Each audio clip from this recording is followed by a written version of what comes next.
Welcome back to Benny's Custom Works, proudly supported by Valvoline and Sparesbox. Don't forget Benny5 on checkout. This week we're on Gian's Impreza. We're prepping it for a snow trip. Unfortunately, it does have a few mechanical issues. The rear wheel bearing sounds like Skrillex has got a guest spot, so yeah, it's pretty noisy. We need to make a snowboard rack because Gian's now taking multiple snowboards to the snow. The joys of having an all-wheel drive vehicle and friends. So yeah, we're gonna make a rack. It also needs re-brake pads, and it also needs an oil and filter service and a bit of a check over. This thing also has leaking head gaskets. We're not going to attack that today because that's way too hard. It is leaking oil, not coolant, so for the interim it should be okay. However, it is something that we do need to attack. I had planned on doing that before I go to the US. However, I'm about to jump on a plane and it's still not fixed. So when I get back, we're going to do that. But yeah, there's going to be more Impreza stuff coming as well. So today I'm going to punish myself and use a press that's too small to do this wheel bearing. But we'll get the job done and no more Skrillex. Let's do it. I hate wheel bearings. My back already hurts. We haven't even started yet. A sign of things to come. Oh, everyone in salty North America is just yelling at the screen right now. Look at that. Oh, so much satisfaction in that just being loose and not fighting me for the next 5 hours. Literally every single person in North America that's pulled a Subaru apart is just screaming at the screen right now. Man, they rust some cars like no tomorrow, hey. When we went and visited the Boss Garage back in 2018, far out it was icy and snowy and rusty up there. Actually, you know what? The weather was good, but it was just everything driving around, like only a few years old, just absolutely full of rust. Like ridiculous. Were you saying salt? They use salt? Yeah, I'm pretty sure they salt the roads up there, which is supposed to melt the ice and snow. Yeah, and the cars. Oh, this is bringing back memories doing wheel bearings on Imprezas. Another reason that the Americans will be raging, disc just comes straight off. Nailed it. The stupid little clip. So many parts.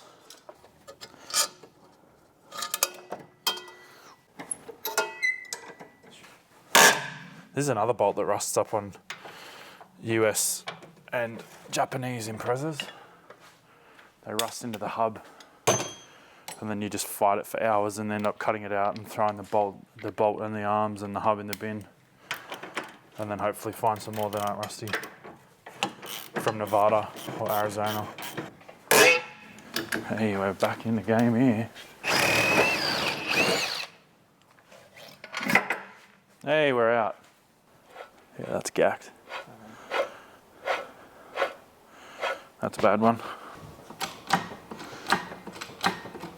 So that's out, but the problem is now we've got half of a bearing on the hub and half of a bearing on the drive flange. So now we've got to take all this apart. And then the biggest thing we can't forget to do today is put the ABS collar back on. Because if you forget that, you've got to pull the whole hub apart. And you can damage the bearing pulling it back apart. And this is how we all died. Someone's going to come and say I'm pressing on the wrong side of the bearing collar as well. Because technically they're right.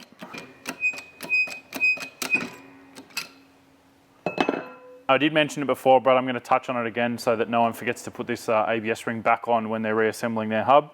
This goes on the back here. Put 4 bolts in.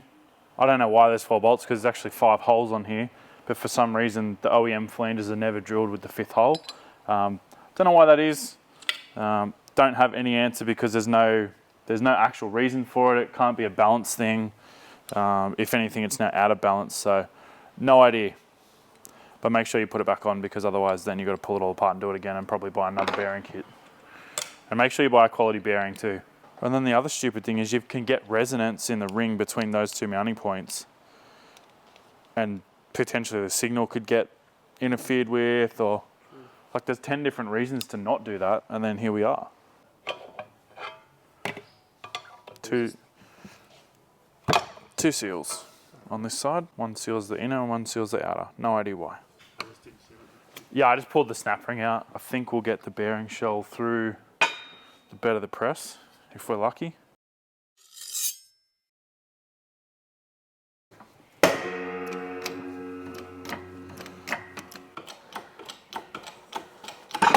Yay! Can't imagine why that bearing was dead.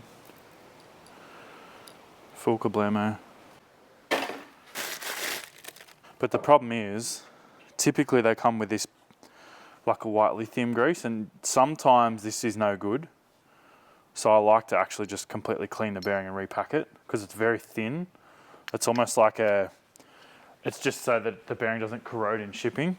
So I'm gonna put it in the ultrasonic cleaner for 10 minutes. Because now the good thing is we can literally just lay them flat, and then you get this old jigger, and then you put that in there so that the bearing, so the studs aren't sitting on the press. Put that in there, you put the hub on top, and you just press the hub, or you press the bearing into the hub first, fit the inner seal, press it together, then you fit the 2 back seals after you put the snap ring in the front side, because that's where the bearing goes.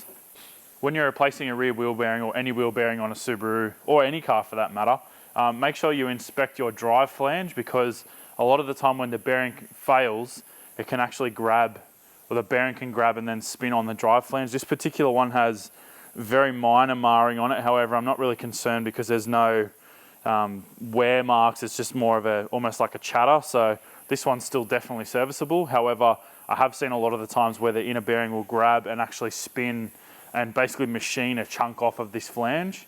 And these are readily available, so it's not worth welding it and remachining it. Maybe in 20 years when these are hard to come by, but for the most part, definitely just go and grab a new flange. You can actually get these aftermarket as well. So yeah, definitely worth keeping in mind to check all of this face before you go pressing it back together, because if you don't, or if you reuse a damaged one, you're gonna be back in this situation pretty quickly. I've washed these bearings out because I'm not a fan of using the grease that comes in them. I've had mixed results previously where the bearings will fail prematurely. So I much prefer to use a grease I'm familiar with. So now we're going to pack both of these bearings by hand. We don't use fancy bearing packers here. I'm just going to use some Valvoline wheel bearing grease. This is no melt number 2. This is really good heavy duty wheel bearing grease, so this should be in service for a long time.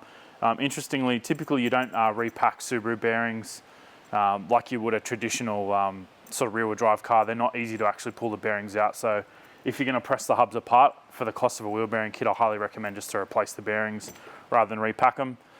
If you get 100,000 Ks out of a Subaru wheel bearing, typically you're doing pretty well. So along with your head gaskets at 100,000 Ks, change your wheel bearings. So good, 0 cleanup. Unless you catch the glove at the wrong angle and it rips. Shut up, why even say that, bro? What is wrong with you? Hope your car doesn't do a head gasket. Yeah. Why would I even say that? Then I've got to fix it anyway.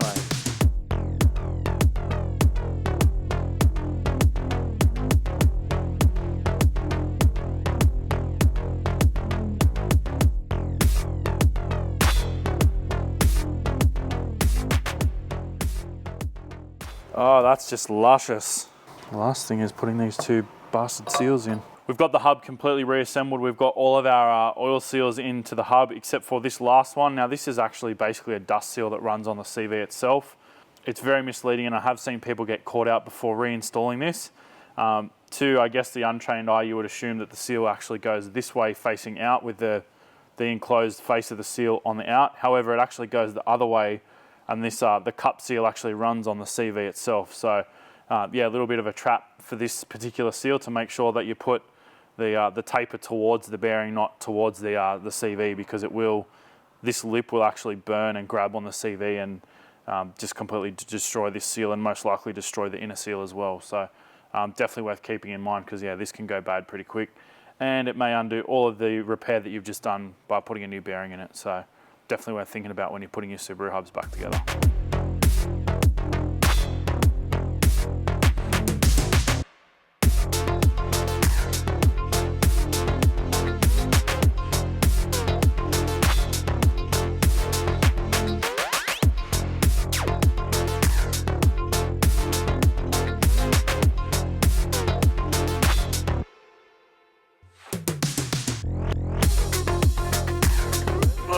Tight.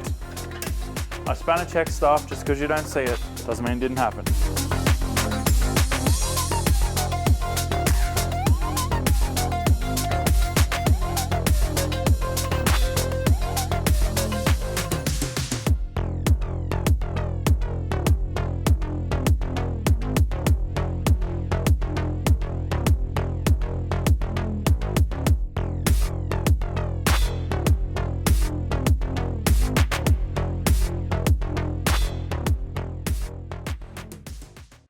Whenever you're doing pads on a sliding caliper type brake assembly, you just want to make sure that the caliper slides are free.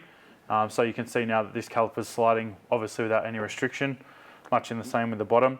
A good telltale if your slides are sticky is if either one pad is worn much more than the other, or if both the pads are tapered.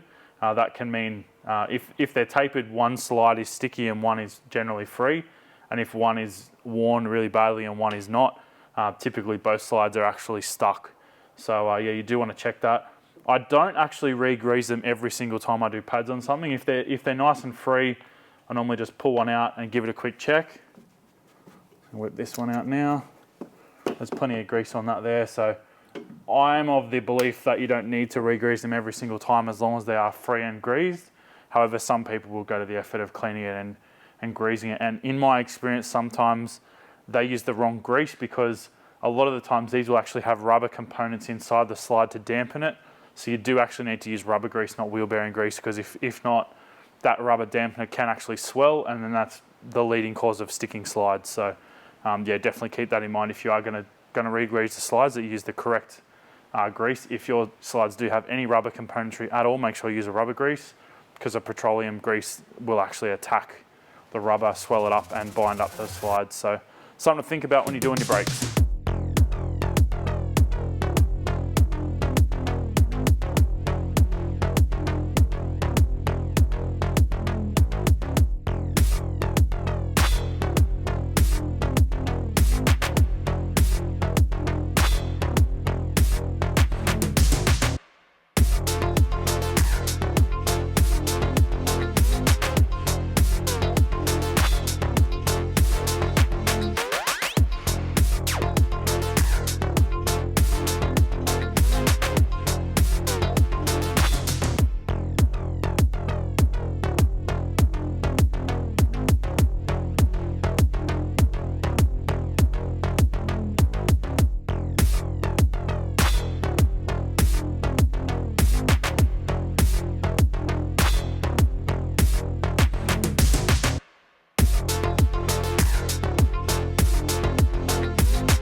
That'll protect the boards, protect the edges. Obviously, if you clamp it with enough force, they shouldn't move left to right anyway, but even when you're loading and unloading, it'll protect catching an edge on that thread, because the thread's definitely not going to do it any favors.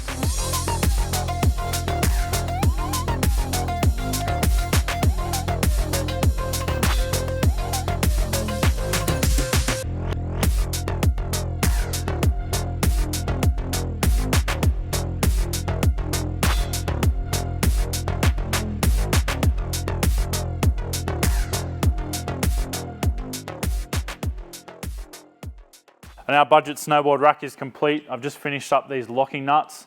So I've welded a piece of round bar to each one of them. They're just a joiner nut for 10mm round bar, or 10mm threaded rod, I should say. So you can just quickly nip those up and down. And the reason I put that tab on is so you can do it with gloves on.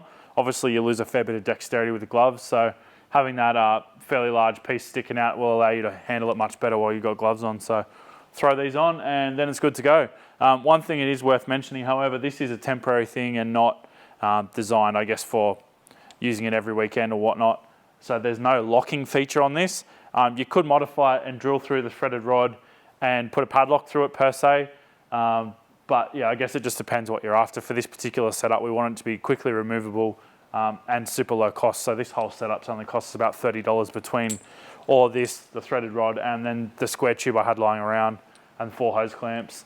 The plumber's sleeve I think was about $5 a meter. So yeah, you can definitely knock one of these up yourself for about $50. You don't actually even need a welder. I welded the threaded rod to the base purely for convenience sake, but you could use 2 nuts and lock it to it. So you could actually make this completely at home without a welder at all. So definitely worth keeping in mind if you want to get to the snow on a budget.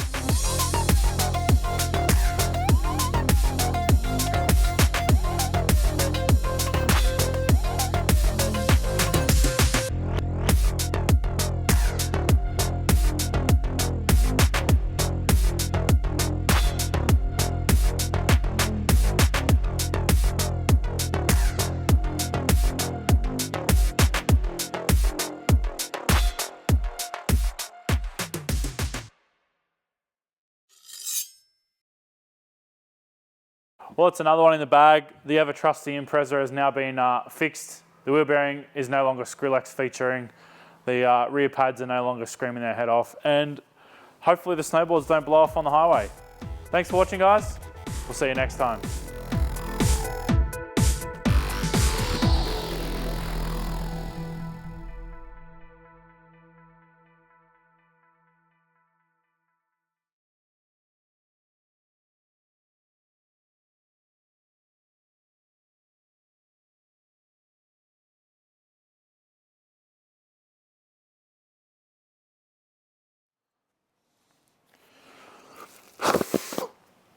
I'm a puffer fish.